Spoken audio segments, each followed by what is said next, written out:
Welcome to the session. Today we will see how to draw geometry of closed loop pulsating heat pipe. So first thing, using ANSYS workbench. So this is release 2020 second version. So you have to go for fluid flow fluent over here. This is the first option. First we are interested in creation of geometry. How the geometry is created, that we'll understand now.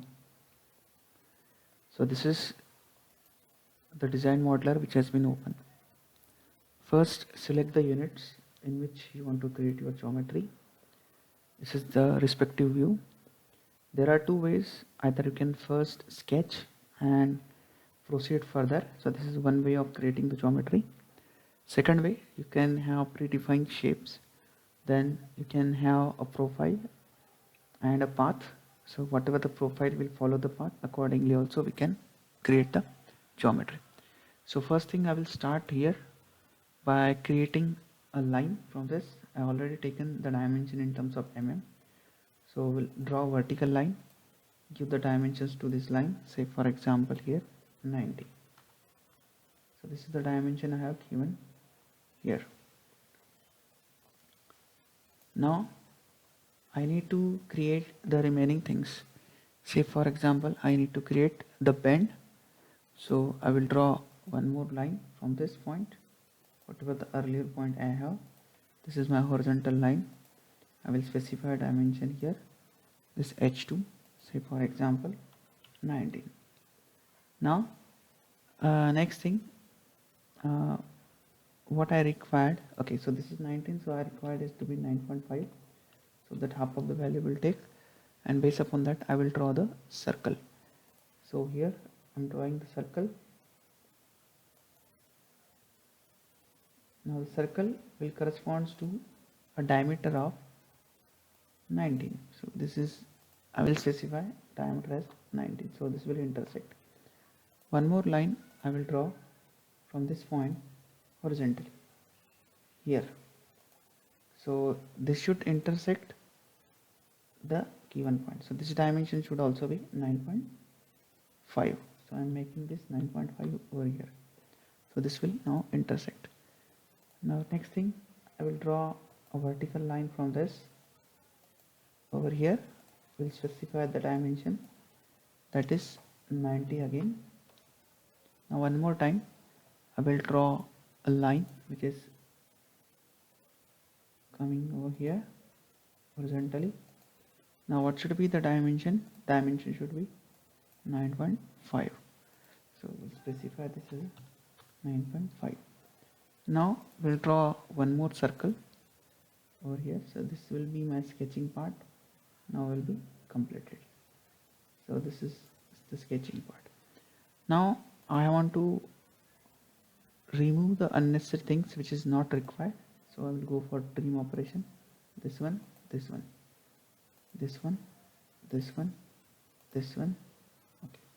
So all the unnecessary things I have removed. So next thing will be to create a solid. So primitive, I am taking cylinder. Now I am taking this in Z. I want this to be in Y direction. Say specify 10. I will make this 0 so that it will be in vertical direction. Now I need a diameter of 2 mm. So I am selecting this. Now you can just check it out how the geometry is been available over here. So you can see this wireframe model which has been generated. So next thing will be go for generate. Now this is geometry which has been created. Now what? This is a path, sorry, we have created. Now we'll go for sweep operation. So this is my path. I will select over here. So I need to select this as a path, sorry, profile. Next one I have to select the path. So I'm making it apply, then make this add to frozen. So make it generate. So in this way your geometry has been created. Now one more important thing, here it is showing two parts, two bodies. So here also solid and other also solid. So or what I want, both of them to be a uniform or unite. So I will go for unite operation. So I will select this two, this one, make it apply, and make it generate. So now it will show only one part.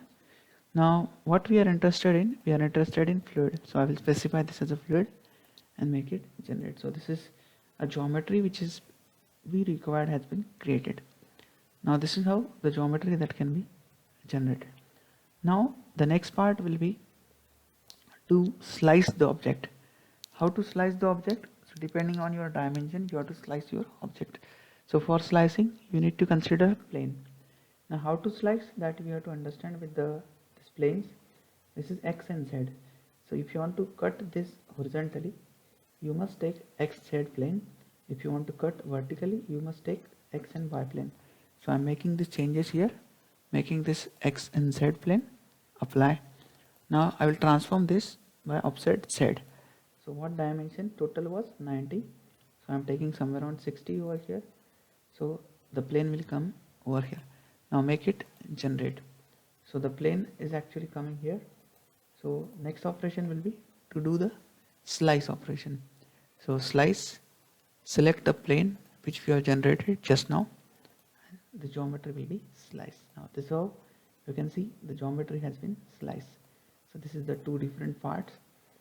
So wherever we want to specify the water or liquid, you can specify here, and the remaining portion can be specified here.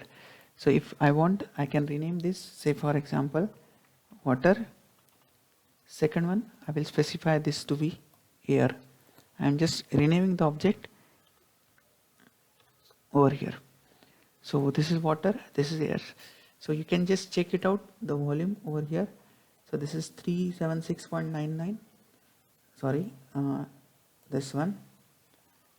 Okay, if you select this, you can just check it out. 470.75 millimeter cube. So this is volume. Then volume of this air is 282.26 millimeter cube. Accordingly, you can just calculate the filling ratio. So how to get the filling ratio? Simple thing. This is 286.26. This is 470.75. So 470.75 plus 286. So I will take this is 756.75. Okay, 756.75. Now what is your volume of water? 470.75. So this is 470.75 divided by say 756. So it will be somewhere around 62. So it means the filling ratio will be of 62. So in this way we have to select the filling ratio. Now this is the part which has been completed. Now next step will be to go towards the mesh. So I will open the next part which is related to mesh. So here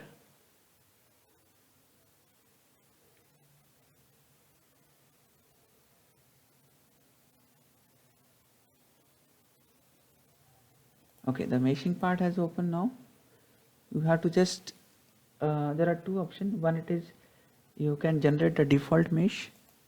This is one option. Second option, you can have a mesh which is according to your requirement. So both way the meshing can be done. So this is a default mesh which has been generated. So computer has generated this mesh. If you want, we can change the mesh according to our requirement. So this is one thing. Now how to change that part mesh, that will see here. So first one, I need to specify the evaporator and condenser section. So this is one thing which we can do. So in order to separate the mesh, so what can be done, mesh sizing can be done. So in order to find the mesh, we can go for that particular operation. So I'm hiding this body here. Okay, now just check it out how the size of mesh is available here. So this is how the mesh is available. We can just change the size of this mesh by doing sizing option. So insert here, go for sizing. Now I will select number of division over here. So instead of 1 I will specify somewhere on 30. Just check it out. Then instead of 30 I will specify 45 over here. Now just check how the mesh will be generated now. So we'll generate mesh. Now this has been somewhat transformed. Now if I want to change this to a certain more extent, I can go with 50 also, but there will be limitation of number of node points which are been available. So right now it is 191,130. So 1,91,130 is a present count. We can extend this to 5,12,000, but we have to do the second part also. So we can say I'm just showing all bodies. So this body, now I will hide the topmost body over here, and I will do the sizing operation at the other end. So I will select this part, edge, then insert edge sizing.